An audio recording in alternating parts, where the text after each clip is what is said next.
Okay,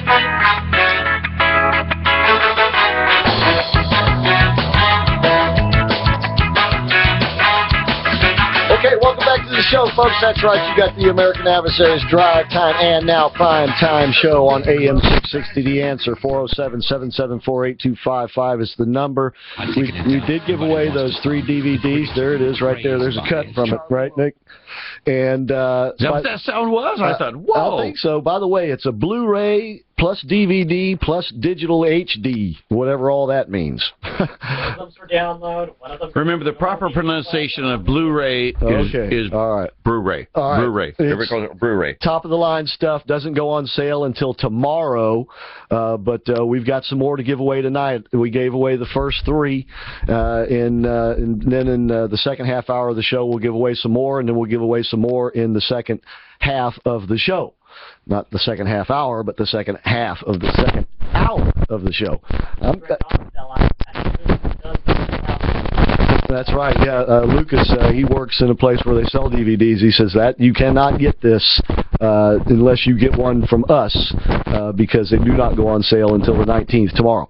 Okay, all right. So I want to go to now our man in Jerusalem, Abe Katsman, who comes to us every Monday night, just about every Monday night from Jerusalem. We'll miss him next week because we'll be off. But Abe Katsman, how you doing tonight? Thanks for being with us.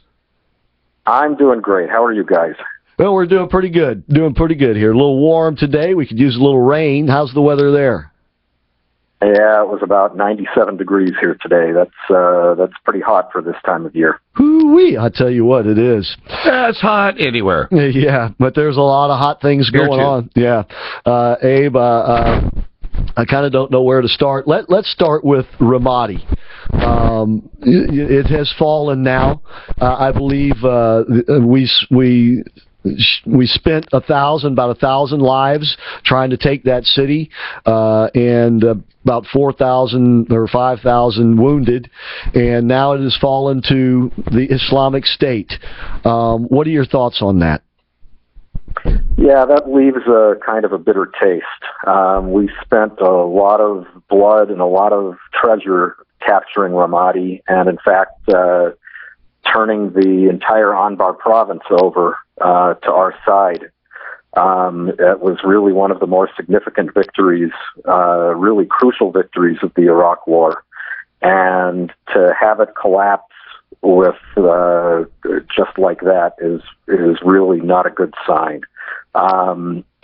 It also shows that no matter what the U.S. thinks that it's doing in terms of an air raid here or an air raid there, the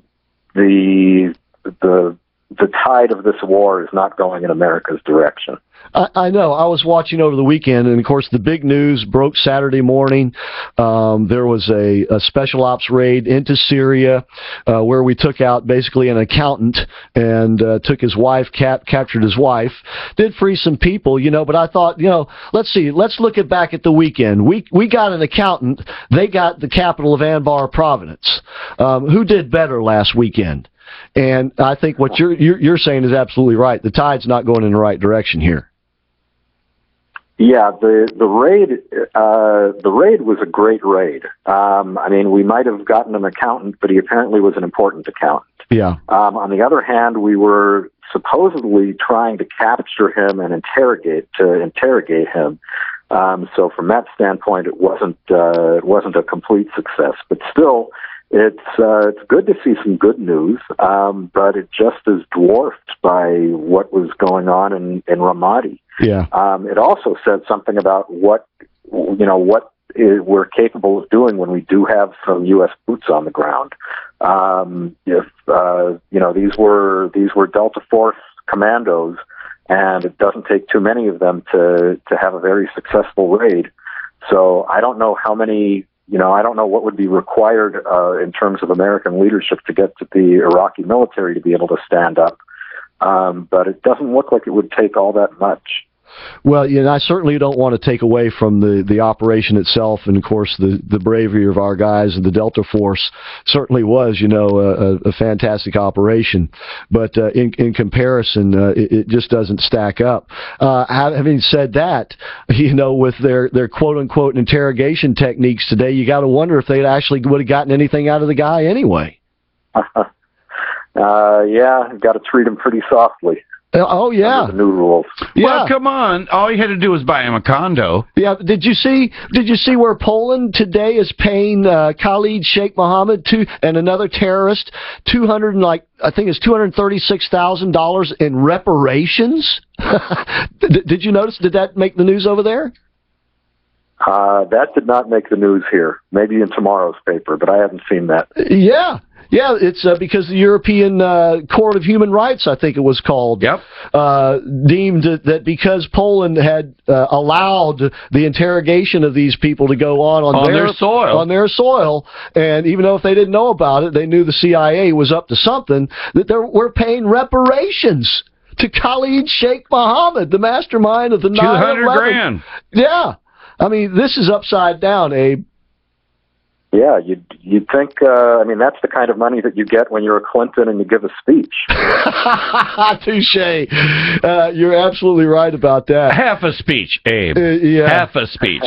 Yeah. Short speech. Right. Yeah.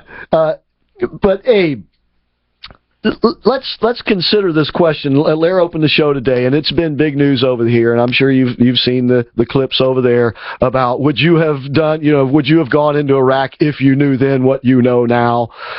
Isn't that buying into the liberal argument that what George Bush did in the first place, whether he knew it or not, was the wrong thing to do? Isn't that sort of succumbing to the liberal argument? Yeah, I think it starts out with a faulty premise and a very biased one. That knowing what we know and assuming that this did not go well, that this was a disaster, that this was a huge foreign policy mistake, would you do it again? And that's really the way the question is being asked. And it really should be turned around and asked of President Obama. I mean, he was handed a victory, and he managed to squander it. It just gave away the store in Iraq when all he had to do was negotiate a status of forces agreement, right? And would have been able to maintain what was a very stable. When he inherited it, the war was won. Yeah. It was a matter of mopping up, but it was things were looking good. And Abe, too, doesn't it open people up to the foolishness of saying, "Well, I would have done it differently"? Things don't happen in real time, and this shows the immaturity of people. Well, listen, you made the wrong decision with. Okay, well, you didn't know in real time. Later on, you may have gotten more information, whichever. But this goes to the fact that people have this fantasy that everyone has the right answer. Yeah, look, even if you sort of accept the premise. Just for the sake of argument, even that is not. It still isn't an entirely fair question because it still assumes that automatically what's going to happen. Right. We took a chance. We took a big chance. It cost a lot, but ultimately the war. The important thing is that the war was ultimately won. Yeah. Until it was lost. I know, and that's what the Republicans. This was an opportunity for the Republicans to nail that argument home, and they're missing it. They're totally missing this opportunity, Abe. And I hope at least one of them gets it. But listen, if you'll stay with us, we're up against the break. When we come back, we got some other stuff to talk about as well. By the way, folks, Abe Katsman is a great columnist. And you can find his work at Abe Katsman, that's with an S, abekatsman.com. Okay, and like I said, don't go away because in the next half hour, we got some more American Sniper DVDs to give away. AM 660 The End.